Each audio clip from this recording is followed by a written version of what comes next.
So when it comes back to selling, what are, in your opinion, some major blocks when it comes to selling? When you look on your clients or business coaches or consultants, what is a big struggle they have in their minds? So I would say the biggest thing starts with them. And this is why, this is why many people fail when they buy sales courses, right? They fail because they think the course is the key. It's not. You are the key. You're the one key. The person's the key. So a lot of times I feel that coaches don't value themselves as much. They have limiting beliefs as to what they are worth. You know, content writers, whatever, I mean, what they're worth. They think that the cheapest one wins, and it's not. It's you have to believe in yourself and your service. If you believe in yourself truly, then you're doing a disservice by not being in that potential client's life. That's the way I look at it. If I'm not in there in someone's life when they come to me, I'm doing them a disservice. But most people don't look at it like that. They're looking, what can I do to go get, I've got to pay my rent. I've got to do this. I got to do that. So I got to do whatever I got to do to get that sale. That's the worst way to do it. When people think the cheapest way is the best way, and it's not. I'm not the cheapest. By far, I'm not the cheapest. I've got a very fair price, but I'm definitely not the cheapest. But when people work with me, they're going to get amazing results. And I know that. So I value my time. So if somebody wants to consult with me, you know, I charge $2,000 an hour. And, you know, that's a steal for people. Like in an hour, they're going to get a ton of information that's going to change their life and their business. So, but sometimes people don't even know how much their hour is worth.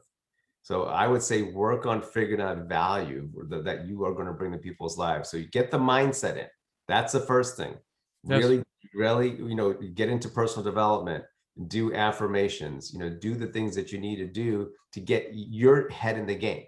And who cares if you have 3 people that say no? That's the other thing. Somebody says no, you should have like a 30-second rule, right? You get into it. Like I used to tell my clients just for fun, like you can go get like you ever see those giant like bowling pins? They look like a clown. You can punch, go get in the room, punch it out, get the frustration out, then you get back.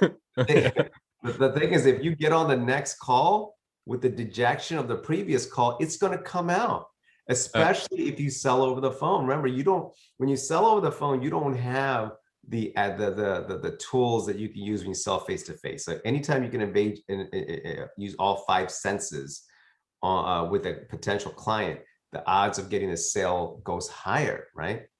But I have a higher conversion rate than most people that sell face to face, because what I do is I evoke all senses. I get all the senses evoked, but the part of it is also my body language. If you are negative after losing out on a sale, it's going to come through. People understand. If you have an argument with your family members and you get on the call and you are talking to someone about becoming your client, they're not going to become your client if you're having that anger inside. People are very perceptive. They can read people's body. Even if you're making a phone call, I can still read your body language. I know body language from people's voice tone, their inflections, the way they talk to me, the passion that they talk to me with, right? So the main thing I would say is as an individual coach or consultant, content writer, whatever the situation is, make sure that you believe in yourself, your product, and your mindset has to be, if I leave this conversation without them hiring me, I'm doing them a disservice. That is what your mindset has to be, right? Yeah. And once you do that, you get on the call, then it's about listening. So listening skills have to be improved. And then there's a flow. Obviously, there is a sales part, because it's not about being a nice person. It's not like, because there's a lot of nice people out there that are broke. They're not making any money because they're not listening, right? So being nice is just a part of it. People don't hire someone to be nice because they're nice. That's part of the process. They'll like, hey, that person's a nice person, we're like working with them. But if they're only nice and they're not good at what they're going to do, that's not enough. Right? So you have to let them know that you are going to be somebody that they can trust.